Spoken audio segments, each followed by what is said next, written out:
Hello and welcome to Handwriting on Karate. So this is our second session talking to Sensei Ed Otis from Florida now, originally California and formerly New Zealand. Guy gets around, of course. We're just going to chat again. I know Ed's got a lot to say and he lived a really, really good life and had a fantastic career in karate. So hi Ed, how's things going? I'm good, John. Good to talk to you again. Good. So I was just wondering this time if you could run through some of your competition experiences. Anybody stand out? Any massive competitors that you came across in the States? Yeah, there was. I mean, obviously, there's a bunch of really good stuff. You know, when I started, there wasn't any such thing as youth divisions. So you either competed or not. And in fact, the very first competition I went through, and mostly people from LA, and you may be aware of this, there used to be this amazingly intense AAKF JK karate tournament in the Koyasan Hall in Little Tokyo. You'd go down Low Alley, and there was a small place that was just packed with people. And I don't know if you remember that. It was kind of a local tournament. Yeah. It was local in terms of Los Angeles, which basically had all the high-level Japanese karate on the west coast of the United States. Right, so this is 67 through 73, 74. And my first competition, there was, obviously the JK group out of Nishiyama's dojo were going to be first, second, third, and fourth. There was Smith, there was Doki, there was Yabe, there was Fields, there were a few others. There's people from Kubota's dojo coming in.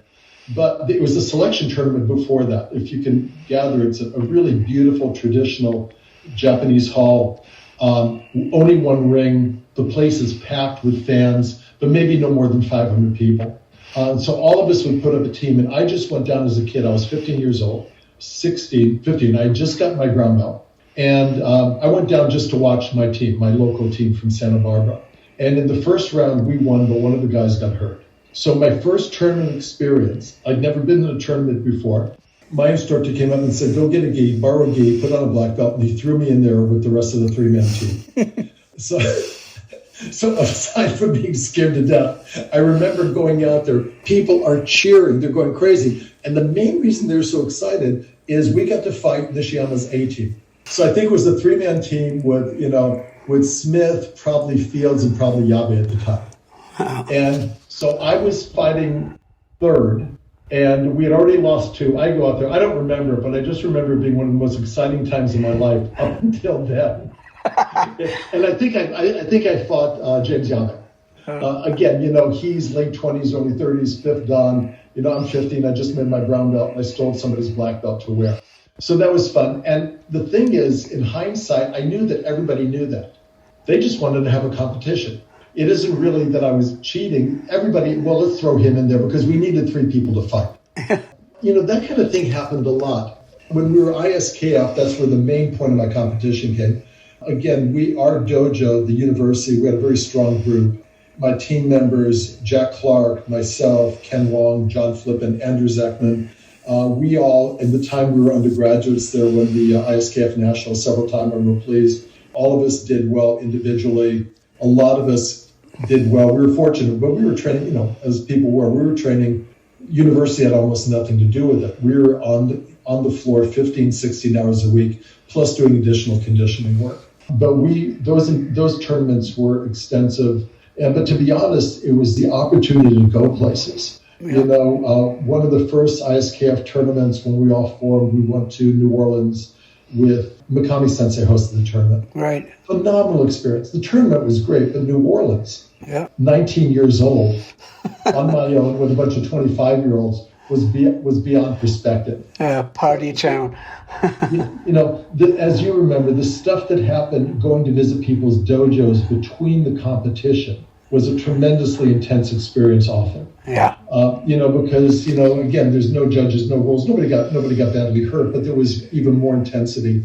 But there was always a tremendous amount of respect and support, but we were there to push each other.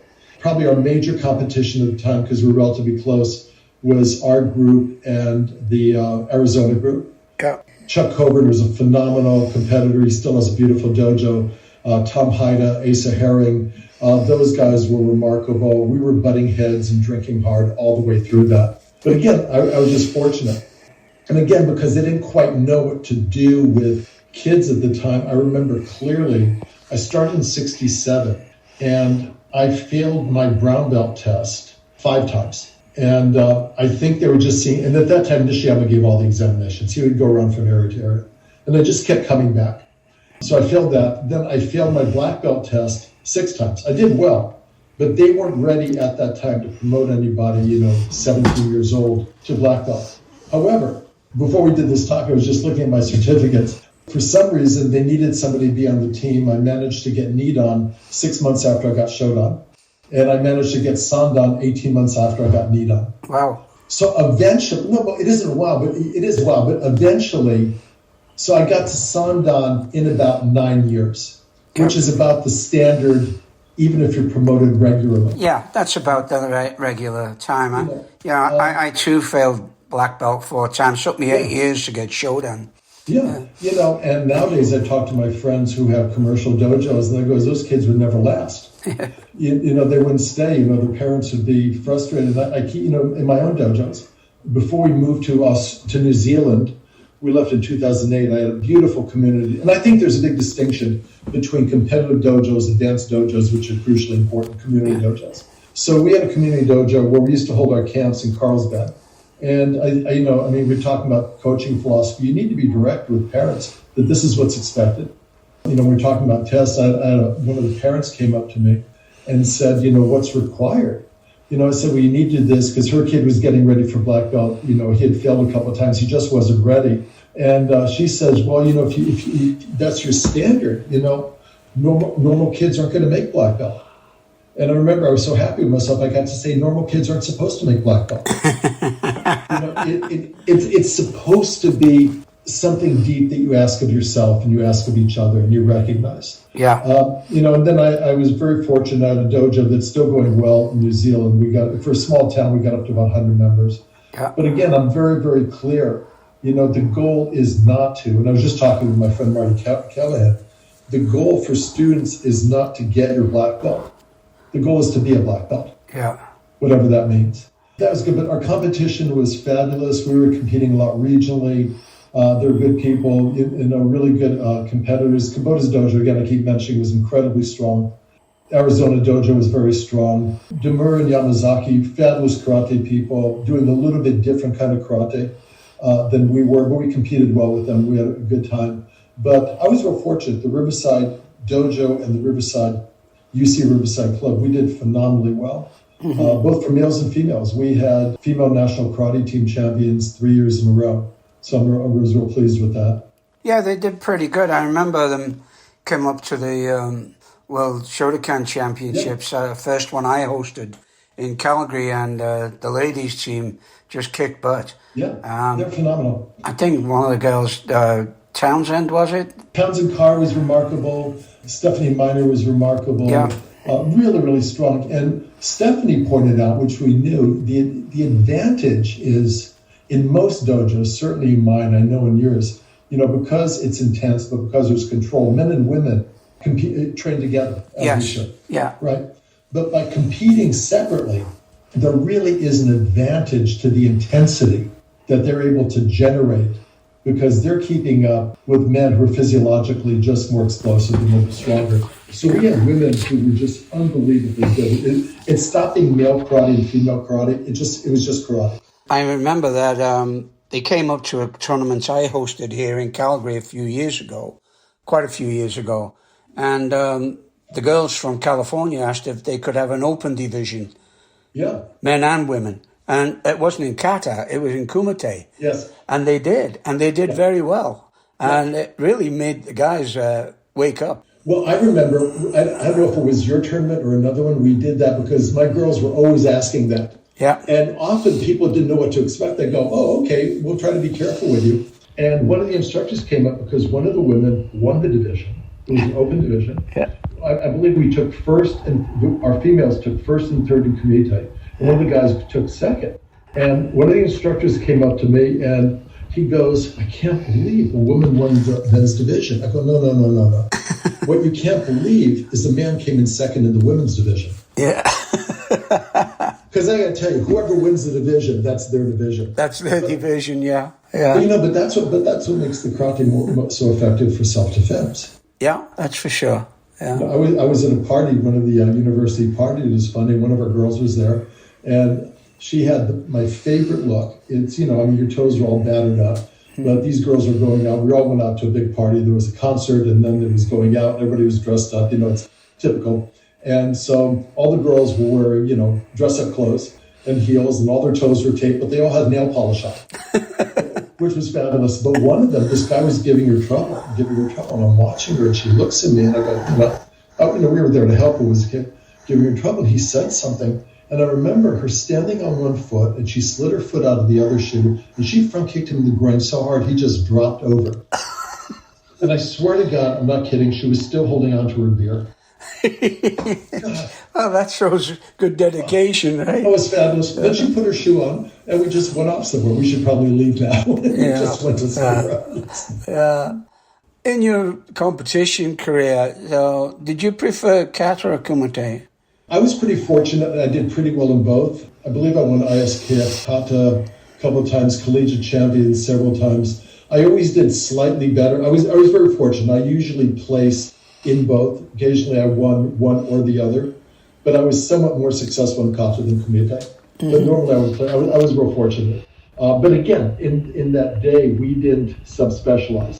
Everybody did kata, everybody did kumite. Yeah, I know. I believe that's important. Yeah, we did that, yeah.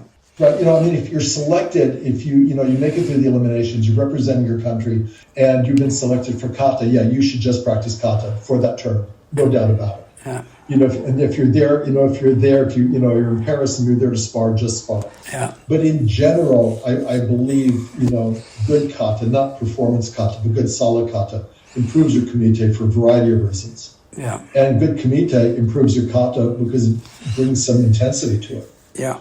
So we always did both. We always competed in both. Some of us, we knew we were just going to do one or the other. But you look at, and I think that's very common, throughout the JKA Shotokan karate world. Yeah, I completely understand. I remember we always had to do kata and kumite. You just didn't get a choice. In fact, I remember when the first team katas were introduced. I think it was in the Nationals in Crystal Palace in England. Oh, wow. And they brought in I think it just started with ladies at first doing team kata. And then everyone went, oh, wow, that's interesting, Yeah. But to me, team kata is, you always have to perform to the lowest competitor. You have to, right? One guy may be capable of amazing kata, right, but he can't really bring it out. Otherwise, he's going to be out of sync with all the other guys or girls, whatever. So with team kata, you're always down to the lowest common denominator on that team. Not a big fan of team kata or kata as a whole, as a competition thing. I tend to agree. I think it's just an event to throw in there, to be really honest. Yeah. Of course, if you look at the dynamics, the principles, we'll talk about this later, I guess. What we're doing now with Team Kata, I don't quite understand. What we seem to call Team Kata now, with the more open events, WKF and all that, yeah, we used to call those demonstrations. Yeah. Right, and demonstrations are good. You go in front of a bunch of people, you do all that fancy stuff, and you make it up, and you choreograph it and stuff, which is fabulous. But it's not kata in any definition of what kata actually means. Yeah. If you look at the principles of study in Budo and kata. Right. And I agree with you. It does tend to go to least common denominator. But on the other hand, what we've seen is the weakest person gets stronger and gets better by trying to keep up and do the dynamics of the strongest person. Yeah. Yeah. So I actually think it's valuable instruction-wise. But it's kind of almost atypical of what we think of as the purpose of kata. Right. Oh, that's cool. Okay. So I know you refereed a lot. So you got your refereeing certification from ISKF? I got certification from ISKF, which by virtue of that was when ISKF was a member of JKA. Also, I did a lot with early AAU certification, so I was a senior referee there on the examiners board. So I've gotten to, and I enjoy refereeing. I've gotten to referee and judge all over in a variety of venues. And again, I think when you look, the best referees are the referees who are responding to the situation and reacting, with timing, with discipline. And it's almost like there's three people out there, not competing, but responding. It isn't observational. Yeah. It's interactional. Yeah. And you see that all the time. So normally the best referees at a high level of competition are referees who've done kumite. Yeah. I think it's often awkward and difficult. And there's some people who just don't want to compete, which is fine. No, everybody doesn't need to compete. But I think if you didn't compete, it's questionable whether you're going to be as effective a referee, especially when we're looking at high-level, intense competition. Yeah, that's a little bit of a thing that I have. When you're in a ring and you're fighting, you gain a certain amount of confidence. Well, as long as you don't get beat every fight. Yeah. But you gain a certain amount of confidence, and I've always tried to look for that confidence reflected in the referee when I was competing. Right. And when I referee, I try to reflect that confidence because my belief is if the fighters have confidence in you, they're going to perform to the best of their ability. If you don't, or you show any hesitation or reluctance to award points for different little things, then they're not going to trust you. And if they don't trust you, they're not going to be able to perform as well as they can. Absolutely. And also along with that, with the confidence, there's, in competition, as our competitors know, there's a mind state where it's an intense situation, but you need to be calm enough where you're responding to what's going on spontaneously. Mm-hmm. So you need to, it's that, zone thing, zen thing, flow thing, be in the moment. Yeah. You can have a strategy, but you need to react to the moment, similar to any kind of emergency activity. Right. Good drivers, and I know you're a brilliant driver, you like driving fast, you're relaxed enough where you're able to respond to what's going on without hesitation, without fear. Right. Right, which makes your reaction cleaner and more precise. Good referees need that exact same mind state. Yeah. Right? If you find yourself looking for what's happening next as opposed to feeling it, you're going to have a hesitated response. Right. And then you second guess yourself. You see good referees all the time. You call the point, and then as you're walking back, you're thinking, what did I see? Yeah. Right? But you're responding to the spontaneous, especially when you're dealing with highly intense, explosive competitors. Yeah. That's how you get clean, effective, strong points. Yeah, that's true. I completely agree. I always try to imagine I've taken a picture in my mind and then I examine it while I'm walking back to the center, so I know what the technique that was that scored and who scored it. Yeah. Absolutely. That's good. That's interesting. So what's your best trophy you've ever won in competition? God, it's been so long. There was one tournament where I won ISKF. I've never won an international. I was on championship teams, but I won in some of the ISKF nationals. I won Kumite both in the Open National and the Collegiate National. Right. There was some nationals where I scored in the upper three in both. I think I enjoyed those a lot. Some of the local tournaments were just really intense. I forget which, but there were some tournaments where, your locals are coming after you. I did real well there. I was able to win Captain Kumite at the same time. They're not famous tournaments, but intense because it's neighborhood. Yeah. There was often that. Sometimes, to be honest, the best competition we had was getting ready for competition. Yeah. Everybody sits down and watch everybody spar. Yeah. There you see a tremendous amount of intensity. But I was fortunate. I did well in most of the competition. I competed from when I was 18 until I was 30. My last competition was 1985. Wow. And then I just, enough of that. And then I started refereeing more and teaching. Yeah, I understand. Like, I got dared to go into the last competition now. I was age 50, and Doki talked me into it. I'd also competed at Nakayama's Memorial in Denver in 87, and he had some good fighters there. We took some good fighters down with us. I remember Derek Aragon. Do you remember him? Yeah, out of Yaguchi's dojo. Yep. Yeah, out of Yaguchi. There was 3 or 4 of them out of Yaguchi's dojo. I got DQ'd fighting Okazaki's son. They DQ'd me against Okazaki's son. I was expecting it. Yeah. I'm sure he was also. Those were really intense. I mean, the things we did at camp, there was a lot of intensity because everybody on the floor was good.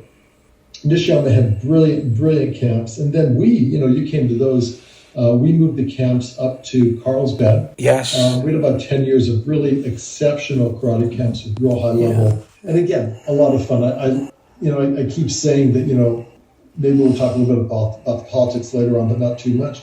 Karate really, should only be hard on the floor. That's true. Yeah. So the camps, we were there to bust it. Yeah. We would do 3 days. Yeah. And then the rest of the time, let's just have some fun and enjoy it. Yeah. And be relaxed and be spontaneous. There's that yin yang, just like karate. When you think about kumite or you think about kime, focus, right? It has to be absolute contraction of muscles at this particular time, absolute intensity. Yeah. But the only way you can have absolute intensity is if you have absolute relaxation. Yes. Yeah. Right? And that's true, emotionally and psychologically as well as it is, physically. Yeah. You need to, to be really good to enjoy the karate, you need to put everything out there on the floor, as much intensity as you can. But then hopefully you're in a training environment where the rest of it you feel safe and you enjoy it, and it's open and spontaneous, and you can make mistakes and it's all easy. Yeah. That's how you develop some intensity. That's great. I'm thinking, at those Carlsbad camps, one of my favorite people there, I don't know if you ever fought against him, but I know he's a good friend of yours, was Randy Hassel. Oh, yeah. Really nice man, sweet man. Oh, he was brilliant. He brought something in karate we hadn't seen. He brought an intellectual capacity to it that wasn't bullshit. Yeah. You can be pseudo-intellectual and talk all day about this and that. Yeah. But his appreciation was very, very genuine. He and I know you know this, I was so pleased. He and I wrote a book together, which is actually good. The title was funny, but we made some money. Complete Idiot's Guide to Karate. I've got the book. I thought it was a great book. It's one of the best karate books I've ever read. And I was lucky. I got to do all the technical aspects of the book. He did all the theory and discussion and history. But Randy was a phenomenal human being who loved his students, who loved karate. Yeah. Did you ever compete against him? No, he didn't compete for that long, and he stopped competing before. He was senior by the time I started. He was much senior to me. All right. So we didn't compete. I think he competed for a short time back in the day where Smith was competing, Fields was competing, Dalkey was competing. Right. Yeah. But what he brought to karate was, an acceptance and an intellectual aspect of reality. Yeah. Sometimes you can talk it to death, but that kind of proves the point.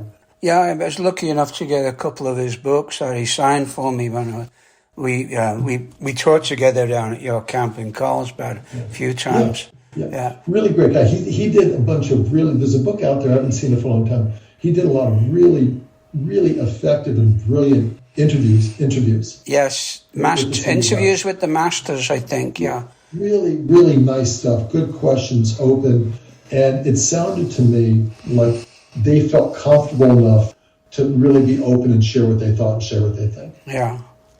So he was a tremendous guy, super person. Great. Okay, so I'm going to call you in a day or two, and we'll put another session together, and maybe you can give me your ideas on where we're going with the Karate Lives and where it's going. I know it's changed drastically, and I think being an older guy, we always think things don't change for the better. Maybe they have. We'll discuss some ideas on that. Yeah, absolutely. I look forward, John, I really look forward to that, and I really appreciate this. Good. Well, thanks a lot, Ed, and thank you, everybody, for listening. As always, any questions or comments, just let me know. Take care.